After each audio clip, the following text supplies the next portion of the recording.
going to do live, so welcome back to another video. And before we start, go ahead and subscribe if you're new to this channel. We do a lot of tutorials on Shopify, we do some vlogs on business-wise, and just talk about outright anything that can make you money or make your life better in the long run.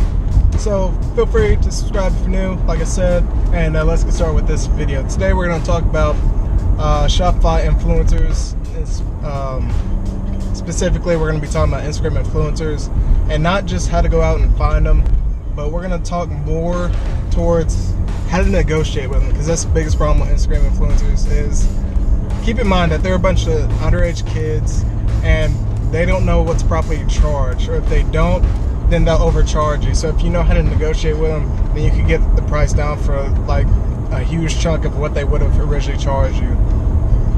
Now, for instance, today I was working with an influencer, and I'm not going to name the numbers exact, but just for example, he wanted basically like $80 for a post. And I looked at his engagement, and it was nowhere near $80 worth. It was only like, he had good likes. It was like 5,000-6,000 likes, but the comments were like 10, 20 average. So I'm like, no, that's not worth it. So what I ended up doing, I told him like, yo, we work with a lot of influencers. We know how this works, and we appreciate your value, but it's just not worth $80 to us. And we gave him a price. We were just like, yo, we'll give you 15, and that's what we think is fair. And that's basically how that conversation went. And he ended up saying, all right, I could go as low as $20. And I mean, just think about that, from $80 down to 20 with just like one email. I mean, it's stupid for you not to try to negotiate with them. And it doesn't have to be something just like outrageous. Like, all you have to do is just say, yo, I'm not stupid, like, this is what we think you're worth. And a lot of times they need people to tell them what they're worth, because they don't know it. If they have, some people think that because you have more followers, you're worth more money. That's not how it works. If you have an influencer or upcoming YouTube channel that only has like, let's say 10,000 followers, but they're getting like 100 comments for every post, and like they're getting like 500 likes for each post, and you should know that they're definitely real. They're definitely worth the investment. So you can easily give them $20, $25, and I highly recommend it, because if you could build a solid relationship with influencers of this stature, then that's even better for your brand. They'll be wearing it all the time, and you can really trust that you're going to get a bang for your buck in the long run. Now, in regards to finding the right influencer, I have another video of this, and I may tag it in the description if I remember to, but I mean, it's not rocket science. All you gotta do is go to Instagram and just start searching for whatever your niche is, and find pages who are popular. They're not only like millions of followers, because it's not hard to get a million followers if you have the money to do that, but you want to find pages that actually have an audience that's engaged with them, and that are actually like proactive with every post that they have. So with that being said, let me merge on the highway real quick.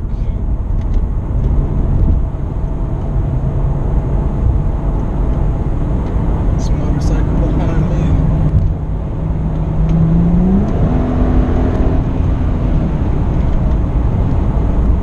Yeah, but anyways, like I said, find the right influencers. I mean, it's not simple. I mean, it is simple, but it's time consuming, because you don't want to just like give money to anybody and everybody, because there are like many pages who have like 100, 200, 3,000 followers, even 4,000 followers, 400,000 followers, I mean, but they don't have shit worth of engagement. Even worse are the pages that they have that follower, but they don't even pay the extra money to get the like and comment. Even the fake ones, like, it's just flat out like 1-2 comments on a page with like 500,000 followers, and it doesn't make any sense. So you just have to use your common sense with that. And if you see a page like that, just don't even waste your time with it. Like, at least find a page who has a couple thousand likes on the post, and have like at least 20 like comments, and like look through the comments, make sure it's legit, make sure they're not just like thumbs up or hearts everywhere, make sure it's people actually tagging other people, and that'll give you a sense of who to work with. And by doing that, you're not going to find the best influencer right off the bat. You're going to have to do research for it. But when you start finding pages that even show like a little bit, like even a little bit of light at the end of the tunnel, then lowball them. I mean, that's just the way to go. Like, if they try to get you for like $30 for a post, but they don't have the engagement to back it up, then go ahead and try to get them to do it for $5-10.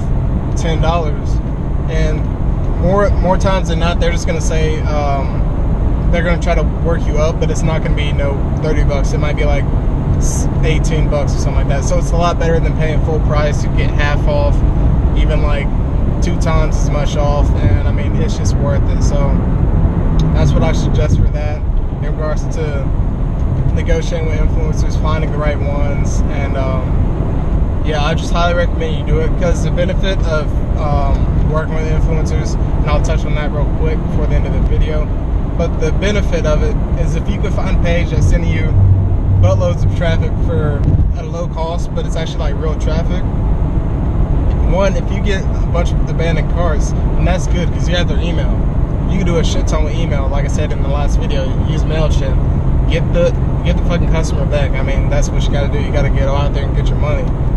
But even if they don't add a cart, say if you're selling more expensive stuff like full outfits or something, and it's like $60, and they're not adding to the cart, but they're coming to your page, and say for like $10 you post for a page that has 100,000 followers, it sends you like, I say on the high end, like maybe 300-400 visitors from that $10 post. Like I was saying, if you're getting traffic of upwards of like 300 visitors from a $10 promotion, then you can do the math. That comes out to like around, I think like 3 cents a click, and that's really good when you're dealing with like ads on Facebook. Like usually you want to deal with clicks of, like, you just want low cost clicks, and to get that from a single promotion, that's pretty good. So you can always use that information, use the data, and you can turn it into a retargeting audience on Facebook.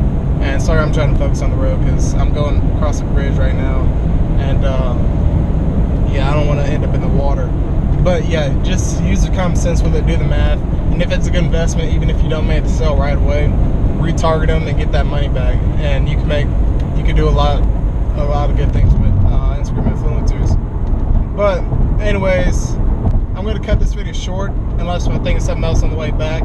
But if I don't, then subscribe if you're new, leave a like if you enjoyed this video and you want me to go further in depth on how to approach marketing this way, and I'll do my best to do so and make some videos with it, release them. And if you have any questions, leave them in the comments, but I'll catch you guys in the next Shopify tutorial. Thing before I finish up this video, it's important that treat this like advertisement on Facebook. Your ad copy and your image and everything, your caption has to be precise. And tell me if you want me to make another video on that, and I will. But for now, I'm gonna touch on like little basics that you should consider doing, and how to come up with good ad copy ideas, so that when you have your promotion and they put it on the page, it's not just a shit advertisement and not the page itself.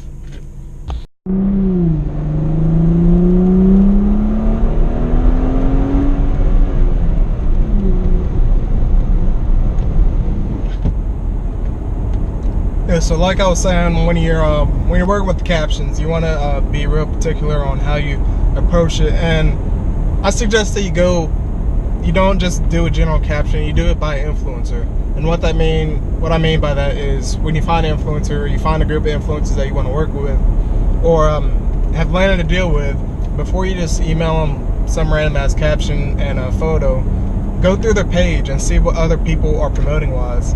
And don't just copy them, but find out what's working, what's driving the most traffic, the most comments, the most likes, and see what their audience likes.